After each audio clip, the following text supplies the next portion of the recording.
we all know how to get early game gear. You get your 90 mail, your 105 mail, your 110 mail, your 105 hats, and your 140 hats. You get that by daggering down raiders, using flails on exposed heads, or even just through sheer brute force and enough fights, you can gather some gear from raiders and nomads. That's not new knowledge. But then you kind of hit a stopgap. How do I progress further? How do I get better gear, better weapons than raiders? And a lot of times, and I've been told this specifically from players, is that they find that they kind of hit a wall in terms of their gear, and they can level up their brothers. But now they have level 11 brothers with raider gear, as opposed to level 7 brothers with raider gear, and they don't quite know what to do. Now, what do you do? Do you slowly farm individual brigand and nomad leaders, hoping for good gear? Do you get a bounty hunter and hope for champions every now and then? Do you buy weapons and armor individually in shops for really high prices? Do you just hope for escort caravan missions?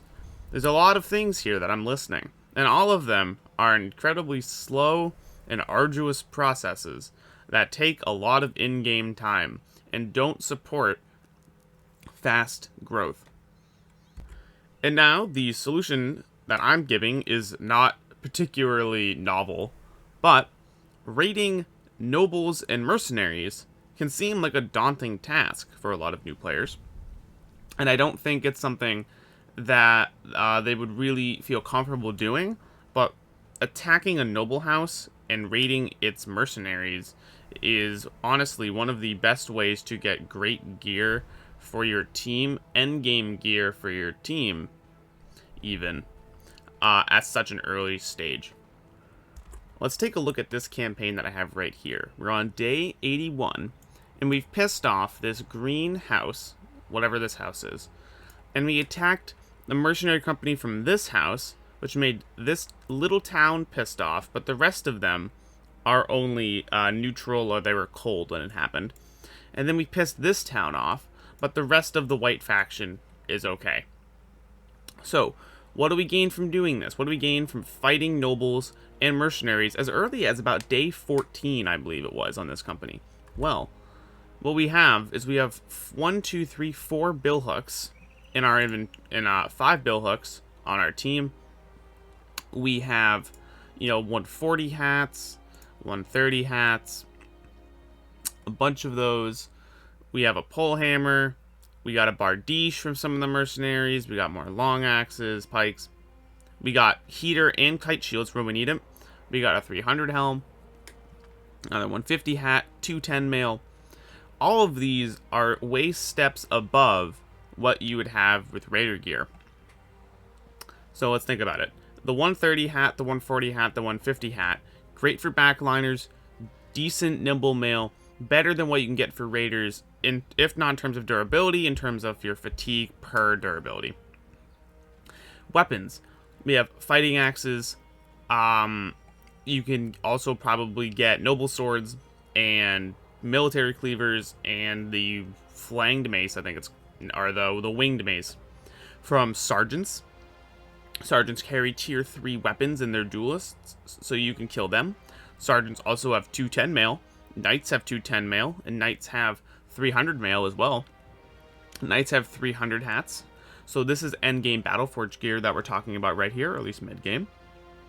You can also get great swords from Zweihanders. You can get 160 hats from Zweihanders, which are the best non-named helmets for crossbowmen, the best -1 vision helmets.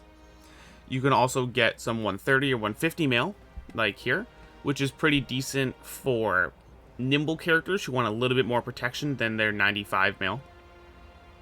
You can get tier 3 crossbows for your crossbowmen if you like using them. You can get a lot of throwing weapons from mercenaries as well, and mercenaries drop stuff like bardiches or great axes or virtually any weapon. You can get pole hammers. You can get long axes, which you can get long axes from brigands, but you can't get billhooks, and billhooks are one of the best weapons in the game. Because if you take a pike, 60 to 80, a billhook, 55 to 85, same damage range. They have the same ignore armor, but the billhook has 40% extra armor damage. That's huge. Because the big fights that you're struggling with your 110 gear is probably chosen in orcs. How do you kill orc warriors with a fucking pike? It's really hard. But you add 40% extra armor damage against these enemies, and it chews through them much, much quicker. So this is what a company can look like on day 81, when I very early attacked this company, or sorry, this noble house and a few mercenary companies. Now, minor spoilers for special snowflakes. We're going to take a look at special snowflakes. Day 65, where I haven't pissed off any mercenaries or any nobles. You can see we have no nobles, no mercenaries pissed off. Here's our company here. Granted, this is peasant militia, and it is my first peasant militia, so I'm learning how to really play peasant militia. And it's a different start than the normal company, or the default origin of the other one. But we have a couple of named armors. We have a fighting spear. We have one billhook that we bought in a store, and that's about it. I think we killed a brigand leader for this. This 140 hat I think we got from a zombie. And the rest of this is all raider gear. We're in the raider gear stopgap. 200 mail I think we got from a nomad leader. But we have no heater shields in the back. We don't have any. We have one billhook, and like the next best thing is like a jagged pike. It's so clear that our gear is not where it should be, and it's not where it's gonna be on day 81 compared to that other campaign. And a lot of that is because I didn't feel comfortable fighting mercenaries in this with these bros. I don't think we would have won against mercenaries. Also, could be because we have 15 bros. The game scales larger than if I stuck with 12 or if I stuck with 10. So I get larger groups. Maybe I could win against 10 mercenaries or 8 mercenaries. But 15 bros might scale up so much that now I'm fighting 13 mercenaries and I can't fight that. So there's an argument to be made for why it's not necessarily a fair comparison. But my point stands that the difference is so very clear between fighting mercenaries and not fighting mercenaries in noble groups. Now, people might want to ask, how do you actually fight these groups when they're not hostile? Well, you have to not be on a contract, and then you want to press, like, so normally you'll, like, look at them with, like, the boot. If you press Control and look over them, it'll have the sword. This is already a hostile camp, so I already get the sword, but imagine this was a non-hostile mercenary group. If I press Control and then attack them while I'm not on a contract, I can then attack them. The next question you're going to have is, isn't that really dangerous? Yeah, probably. The next question you're going to have is it worth it? Doesn't this stop me from a lot of the map? Well, not really. If you know what you're doing, or you want to take risks and grow as a player, this is a really good idea. And it doesn't inhibit you that much. Let's take a look at this other map right here again. So we pissed off this green house right here. Okay. You don't even necessarily have to piss off this town, which doesn't do anything. This is like a village with nothing in it. And you don't necessarily have to piss off them. Let's say you just pissed off the greenhouse. Okay, you have access to all of the south. You have access to all of this part of the map. And all over here, so you even have wilds access. You lose this corner of the map, which is basically nothing. Like, what does this town have? This town, I lose a weaponsmith. I lose a tavern. I lose a couple of kennels. I lose a taxidermist. And I lose one citadel. And that's okay.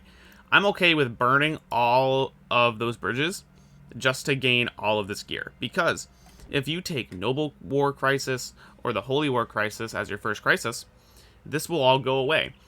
Relations reset at the end of those two crises. So if you pick them first, which you might want to do, because they're like pretty easy and they give you good gear, then they won't even be hostile to you at the end. And after your first crisis, you probably don't need noble gear anymore anyway. So then it's all hunky-dory, and you're back to where you would be on day one, with all the map being not hostile to you, but now you have really good gear. In terms of losing wilderness access, like if I pissed off this White House right here, I maybe don't want to go in the wilds that much early on. Like, maybe I do. I did some here. But other newer players maybe don't feel so comfortable doing that, and they want to stay close and do contracts. So that's really okay, even if I piss this house off, because I would be staying more towards the contract side anyway. I don't think it's a good idea to piss off southern houses, because one, they're far away. So you have to actually really travel south just to get gear, then go back up. Second, noble armies are much, much easier to kill than southern armies. Third, noble armies have better gear than southern armies. And fourth, the pissing off one southern house pisses off all of them, so you lose access to all of the south. Whereas here, I've only pissed off one of the houses, so I lose all of the arena, all of the contracts, all of the trading goods, all of the backgrounds down there, all for some gear that's arguably worse than noble gear for a harder fight. So I don't think that's worth it at all. I would just keep the south pretty happy. You could piss off all of the north, but I don't really necessarily think that's good either. Pissing off one house seems fine, and maybe another village or two. Okay, so we're going to do blind a new company, just for the hell of it. And we are going to talk about how I would choose which house to piss off. Because you really only want to piss off one of them. And we'll go through some of those other campaigns and choose the decisions that I did there too. Okay, so we start here. Look at the map. This is, don't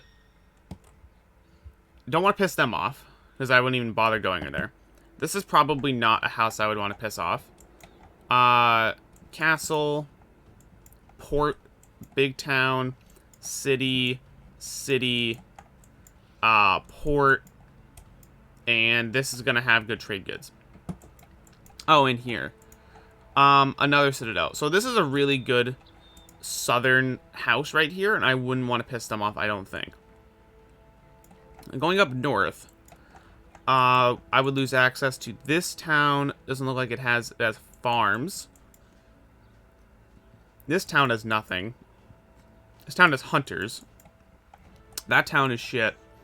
That town is shit. Really? There's not even like a castle? Okay, so this middle house right here is trash. I would probably piss... this is going to be a castle, right? Yeah. So I would it's looking like I might piss these guys off because they offer me very little. And even though they're in the middle, all I would have to do is just run through. And I wouldn't have to worry that much about being attacked by rando noble companies. Alright, this village to me is surface iron. That's pretty decent trade goods right there. Castle. Fort for cheap tools. Decent sized city. Here, and this is wilds access right here. So it's looking like right now I would piss off this middle house right here. The other important factor is to think about what decorated full helm that you would be getting by killing this house. This gives me the peacock hat, so I would be interested in that. The fish hat's pretty good, and the swan hat's really good. So I'm winning no matter what here, because I like all of these full helms. So I'd probably piss off this middle house, because these offer me nothing. It has a good decorated full helm, and these two offer me more, and they give me better wilds access with good citadels or good cities right here on the edge of the wilds. So let's just do that again.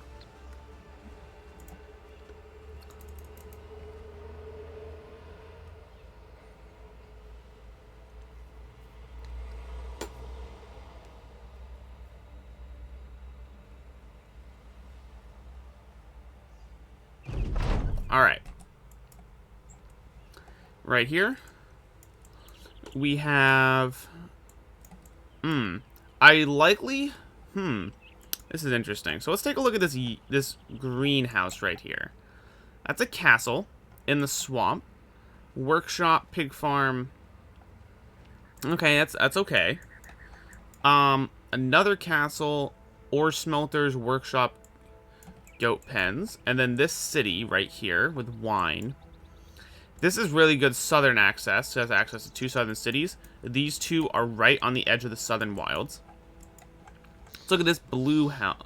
Alright, this is shit. Dyes and wine, so decent for trade, and that's all. A citadel, on the wrong side of the map, because this is near absolutely nothing. So the only reason I would go here is to go to this city, or for the, like, to check gear.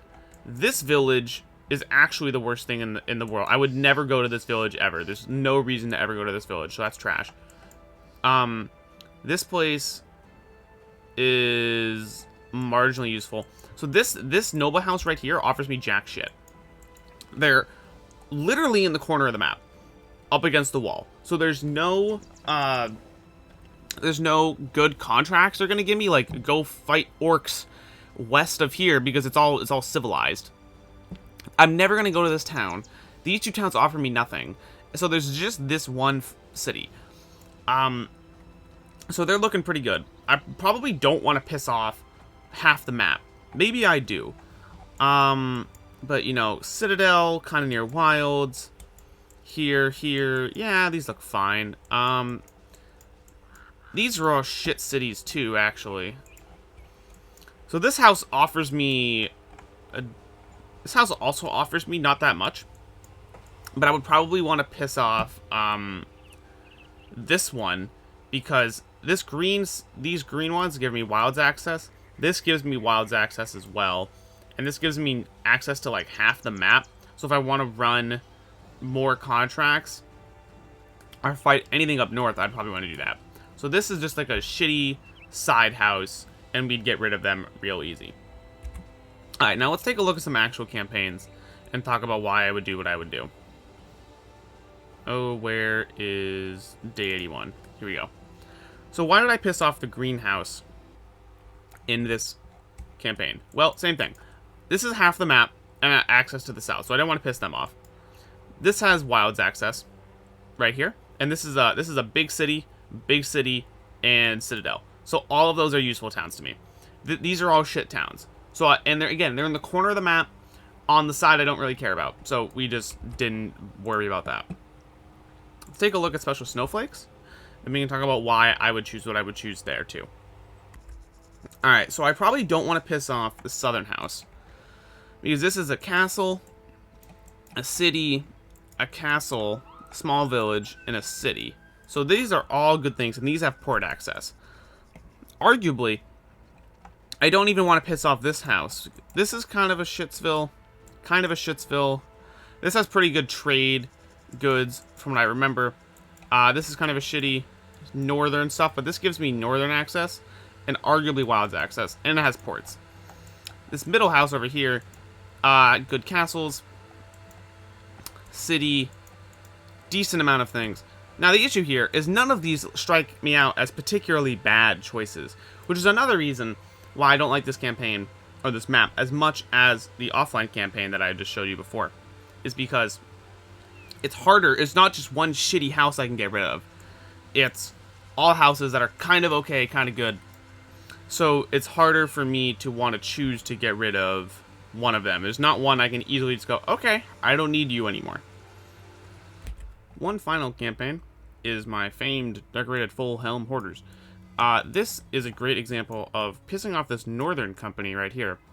Oh, sorry, this northern house. Even though it is a village, like a city, a decent sized village, a citadel, and this little encampment actually is okay, because it's the northern part of the map. I have Wilds access from down here. Yes, I do miss out on northern Wilds access, but what's great is I can piss off them and then quickly run over to a citadel right here and sell all the fucking loot, and then go back and do it again. Make thousands and thousands and thousands of crowns doing this. Very short walk, piss them all off. It's all big cities, so they're gonna have good companies. Then I can go back. And then, you know, the war ends, or the Holy War ends, and it's back to normal. So, finally, I think the closing for this is, okay, I'm convinced, or I will try to fight nobles and mercenaries, but how do I exactly go about doing that, is the thing. Well, I have plenty of resources, that, like, videos, you know, how to fight mercenaries, how to fight nobles, how to fight big nobles, just other, like, rando gameplay videos. In the background of the official Adrenaline guide, I think there is a mercenary fight on day 14 that you could watch from one of the campaigns in this that I've showcased here. So you can watch that as background noise and see how I fought those mercenaries. And you can also reach out to me on the Puggo Discord. Just PM me or you ask me in the server, and I can answer any and all questions. But there's plenty of other resources out there on how to fight those things. You just have to get out there and do it. I hope this was a helpful, informative video. Do let me know your thoughts on it and have any questions you have below. And I'll see you in the next one. Peace.